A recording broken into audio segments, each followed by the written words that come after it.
مصر کا ایک قدیم گاؤں اپنی منفرد ثقافت اور سادہ تر زندگی کی وجہ سے مشہور تھا۔ یہاں کے کھجور کے درخت اور مٹی کے بنے گھر گاؤں کی فطری خوبصورتی کو مزید نکھارتے تھے۔ اس گاؤں کی ہر چیز ماضی کی ایک خوبصورت یاد دلاتی تھی۔ اس گاؤں میں مظہر اور شباب نامی دو دوست رہتے تھے۔ ان کی دوستی پورے گاؤں میں مشہور تھی اور لوگ ان کے تعلق کو مثال بنا کر پیش کرتے تھے۔ ان کے گھر قریب ہونے کے ساتھ ساتھ ان کے دل بھی ایک دوسرے کے لیے گہری محبت سے بھرے ہوئے تھے۔ مظہر کے گھر میں اس کی بیوی اور 3 بچے خوشی خوشی رہتے تھے۔ وہ پیشے سے ایک محنتی کاریگر تھا جو دن رات محنت کر کے اپنی روزی کماتا تھا۔ دوسری طرف شباب کے 2 بچے اور ایک بیوی تھی اور اس کا کوئی مستقبل کاروبار نہیں تھا۔ وہ ایک شکاری تھا جو جنگل کی گہری وادیوں میں جا کر شکار کرتا تھا۔ جنگل کے جانوروں کا شکار کرنا اس کی زندگی کا حصہ بن چکا تھا اور اسی شکار سے وہ اپنے گھر کا خرچہ چلاتا تھا۔ ایک دن مظہر نے شباب سے کہا، میرے بھائی، میں تم سے ایک بات کرنا چاہتا ہوں۔ میرا زیادہ وقت کام میں گزرتا ہے اور جب میں گھر سے دور ہوتا ہوں تو میرے بچے اکیلے رہ جاتے ہیں۔ میری زندگی کا سب سے بڑا خوف یہی ہے کہ کہیں وہ اکیلے ہونے کی وجہ سے کسی مشکل میں نہ پڑ جائیں۔ اگر تم مجھ پر ایک چھوٹا سا احسان کر دو تو بڑی مہربانی ہوگی۔ شباب نے فوراً جواب دیا، یار، احسان کی کیا بات ہے، تمہاری بات تو سر آنکھوں پر۔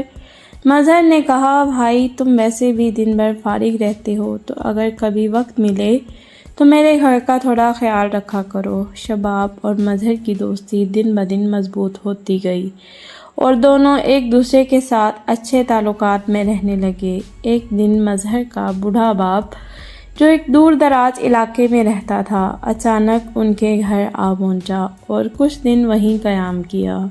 مظہر کے والد بہت سمجھدار اور تجربہ کار انسان تھے۔ جب انہوں نے شباب سے بات چیت کی اور اس کے رویے کو پرکھا تو وہ فوراً اس کی نیت کو بھانپ گئے۔ شام کو جب مظہر گھر واپس آیا تو اس کے والد نے پیار سے سمجھایا، بیٹا، شباب ایک دوست کے طور پر ٹھیک ہو سکتا ہے لیکن گھر کی ذمہ داریاں اسے دینا عقل مندی نہیں، وہ اچھا آدمی نہیں لگتا، اس سے تعلق صرف دوستی تک محدود رکھو۔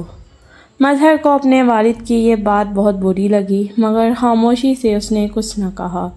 اگلے دن مظہر کے والد نے دوبارہ سختی سے کہا، بیٹا، شباب کے ساتھ زیادہ وقت مت گزارو اور نہ ہی اس کے ساتھ سیر و تفریح کے لیے جایا کرو، وہ بھروسے کے قابل نہیں ہے۔ مظہر نے اپنے والد کی بات کو ایک کان سے سنا اور دوسرے سے نکال دیا۔ اس نے سوچا کہ شاید اس کا باپ شباب سے حسد کرنے لگا ہے اور اسی گمان میں اس نے والد کی بات کو نظر انداز کر دیا، اپنی دوستی کو زیادہ اہمیت دیتے ہوئے۔ کچھ دن بعد مظہر کا والد اپنے گاؤں واپس چلا گیا اور زندگی ایک بار پھر معمول کے مطابق چلنے لگی۔ ایک دن مظہر اپنے کام پر گیا ہوا تھا اور شباب نے موقع پا کر اس کے گھر آمد کی۔ اس نے مظہر کی بیوی سے غیر اخلاقی بات چھیڑی اور اپنے ناپاک ارادوں کے لیے پیسوں کی پیشکش کی۔ مظہر کی بیوی جو ایک سمجھدار اور باحیا خاتون تھی اس نے سختی سے منع کیا لیکن شباب جو اب اپنے گندے ارادوں پر ڈٹ چکا تھا زور دینے لگا۔ وہ دھمکی دینے پر اتر آیا اور کہا، اگر تم میری بات نہیں مانو گی تو میں مظہر سے جھوٹ بول دوں گا کہ تم نے مجھ سے تعلقات بنانے کی کوشش کی۔ عربوں کا معاشرہ پردے اور عزت کا محافظ تھا اور مظہر کی بیوی اپنی عزت اور خاندان کی بدنامی کے ڈر سے خوف زدہ ہو گئی۔ اسی خوف اور کم عقلی کی وجہ سے وہ شباب کے دباؤ میں آ گئی اور ناپاک تعلقات کا سلسلہ شروع کر دیا۔ یہ تعلق اب ایک دن کی بات نہیں رہا بلکہ روز کا معمول بن گیا۔ وقت گزرتا گیا اور مظہر بے خبر اپنی روزمرہ کی زندگی میں مصروف رہا۔ مظہر کی بیوی دل سے نادم تھی اور اپنے گناہوں کی وجہ سے اس میں ہمت نہ ہوئی کہ وہ اپنے شوہر کو حقیقت بتا سکے۔ ایک دن مظہر کے والدین اچانک ان کے گھر آ پہنچے۔ انہوں نے گھر میں ایک ایسا منظر دیکھا جو ان کے دل پر بجلی گرانے کے مترادف تھا۔ شباب اور مظہر کی بیوی کو ایک ساتھ دیکھ کر وہ حیران رہ گئے۔ مظہر کے والد کا غصہ آسمان کو چھونے لگا۔ انہوں نے شباب کو پکڑ کر بے تحاشا مارا اور مظہر کی بیوی کو بھی سختی سے ڈانٹا۔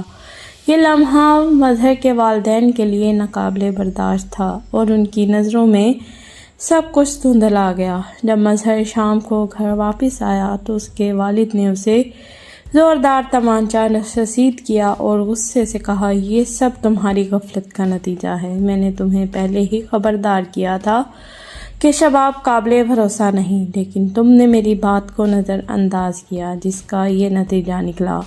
مظہر پر یہ سب سن کر قیامت گزر گئی۔ وہ شرمندہ اور حیران کھڑا تھا۔ اس کا غصہ شباب اور اس کی بیوی پر تھا۔ مظہر جو دل سے ایک سچا اور نیک دل انسان تھا، سب کچھ سن کر زمین پر بیٹھ گیا اور زاروں قطار رونے لگا۔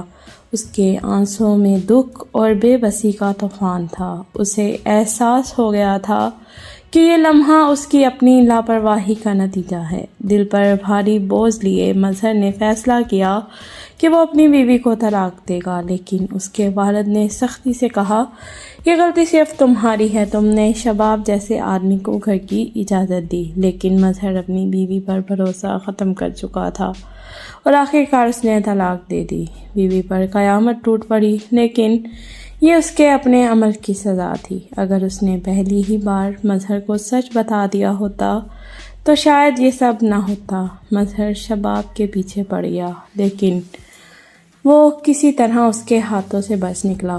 وقت گزرتا گیا اور ایک دن محلے میں خبر آئی، ایک جھونپڑی میں آگ لگ گئی ہے، جس میں ایک عورت اور بچے جل کر مر گئے۔ مظہر بھی آگ بجھانے والوں میں شامل تھا۔ جب آگ پر قابو پایا گیا اور اندر کی لاشیں نکالی گئی تو یہ منظر دیکھ کر سب دنگ رہ گئے۔ ان میں ایک لاش شباب کی تھی، دوسری مظہر کی بیوی کی اور دو اس کے معصوم بچوں کی۔ مظہر نے یہ منظر دیکھا تو اس کا دل دہل گیا۔ وہ غم اور غصے سے پھٹ پڑا، لیکن اب وہ کچھ نہیں کر سکتا تھا۔ دل میں اس نے کہا، اے خدا، تو سخت پکڑنے اور انتقام کرنے والا ہے۔ کچھ عرصے بعد مظہر کے والدین نے فیصلہ کیا کہ اس کی زندگی کو دوبارہ خوشیوں سے بھرنے کے لیے اس کی شادی کرنی چاہیے۔ مصر کی خوبصورت اور نیک سیرت لڑکی سے اس کی شادی طے ہو گئی۔ جب مظہر نے اپنی نئی دلہن کو دیکھا تو اس کے حسن اور معصومیت پر فدا ہو گیا۔ وہ ایسی تھی کہ جیسے چاند بھی اسے دیکھ کر شرما جائے۔ اس کے چہرے نے مظہر کے دل کے زخموں پر مرہم رکھا اور پرانے غم دھندلا گئے۔ مظہر نے اپنی زندگی سے سبق سیکھ لیا تھا۔ اب وہ اپنے گھر کا زیادہ خیال رکھنے لگا، وقت پر واپس آتا اور دوستوں کو دوستی تک محدود رکھا۔ اس نے سمجھ لیا تھا کہ دل کا سچا ہونا اپنی جگہ، لیکن زندگی میں دانائی اور ذمہ داری بھی بہت ضروری ہے۔ اللہ نے اس کی کمزوریوں کی سزا تو دی، لیکن اس کے صبر اور سچائی کا ایسا انعام دیا کہ اسے پہلے سے 100 گنا بہتر اور خوبصورت زندگی نصیب ہوئی۔